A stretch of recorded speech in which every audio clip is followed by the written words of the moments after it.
in the neighbourhood of the home where his boyhood had been spent, and approaching the spot which never failed to enthrall the visitor or guest. And in the young man's breast there was beginning to palpitate a new feeling. In the young man's soul there were reawakening old, long-concealed impressions, with the result that many a spot which had long been faded from his memory now filled him with interest, and the beautiful views on the estate found him gazing at them like a newcomer, and with a beating heart.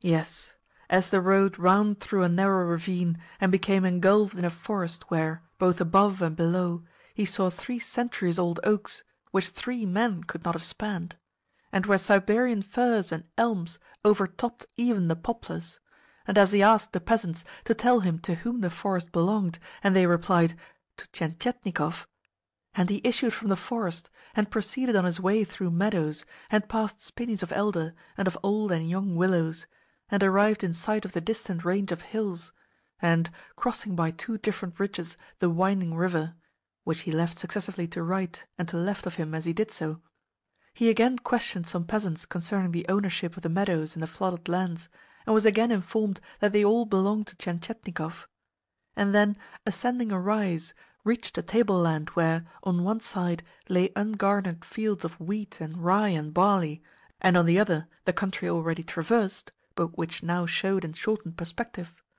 and then plunged into the shade of some forked umbrageous trees which stood scattered over the turf and extended to the manor house itself, and caught glimpses of the carved huts of the peasants, and of the red roofs of the stone manorial outbuildings, and of the glittering pinnacles of the church, and felt his heart beating, and knew, without being told by any one, whither he had at length arrived.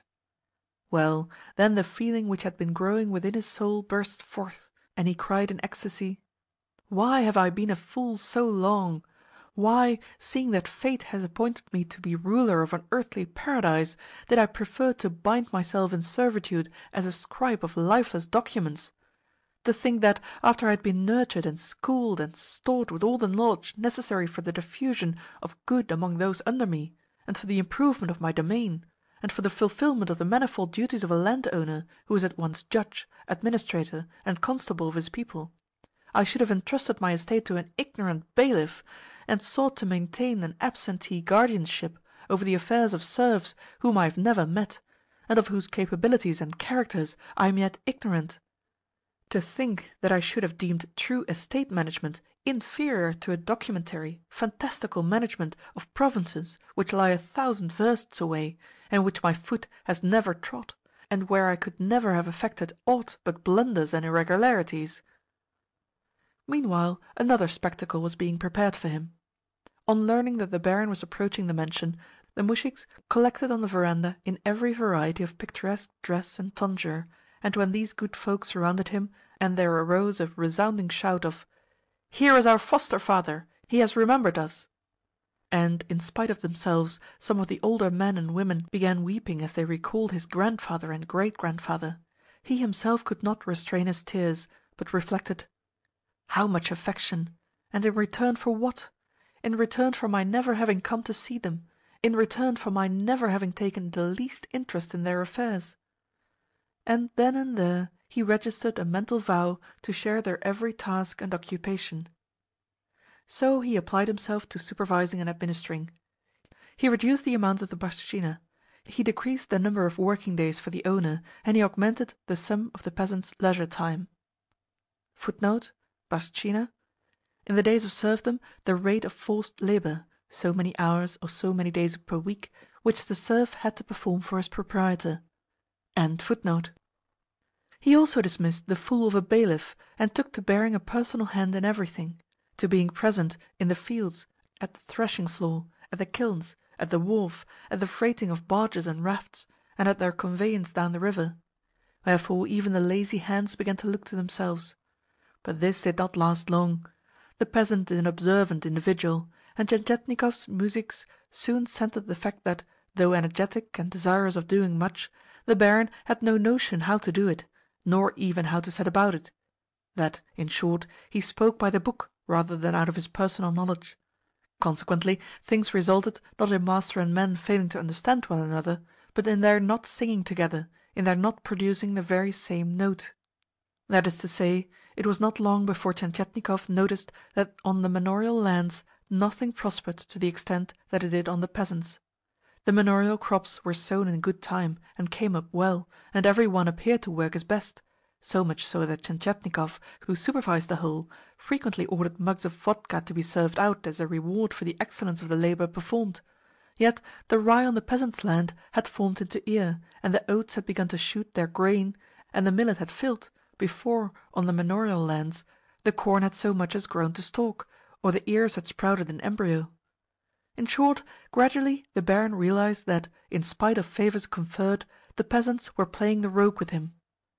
Next he resorted to remonstrance, but was met with the reply, "How could we not do our best for our Baron?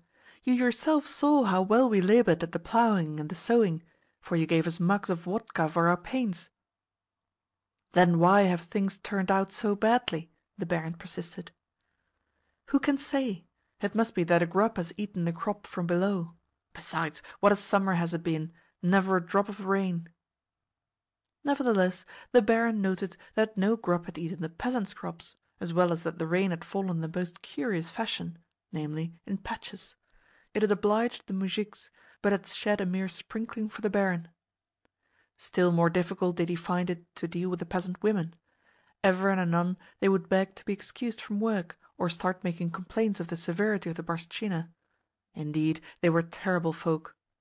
However, Tientietnikov abolished the majority of the tithes of linen, hedge fruit, mushrooms, and nuts, and also reduced by one half other tasks proper to the women, in the hope that they would devote their spare time to their own domestic concerns, namely, to sewing and mending, and to making clothes for their husbands, and to increasing the area of their kitchen gardens.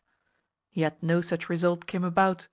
On the contrary, such a pitch did the idleness, the quarrelsomeness, and the intriguing and caballing of the fair sex attain, that their helpmeets were for ever coming to the Baron with a request that he would rid one or another of his wife, since she had become a nuisance, and to live with her was impossible. Next, hardening his heart, the Baron attempted severity. But of what avail was severity?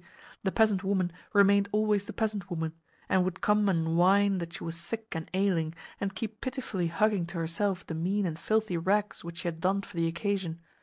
And when poor Tientietnikov found himself unable to say more to her than just, "Get out of my sight, and may the Lord go with you," the next item in the comedy would be that he would see her, even as she was leaving his gates, fall to contending with a neighbour for, say, the possession of a turnip, and dealing out slaps in the face such as even a strong, healthy man could scarcely have compassed. End of Part 2, Chapter 1, Section 1.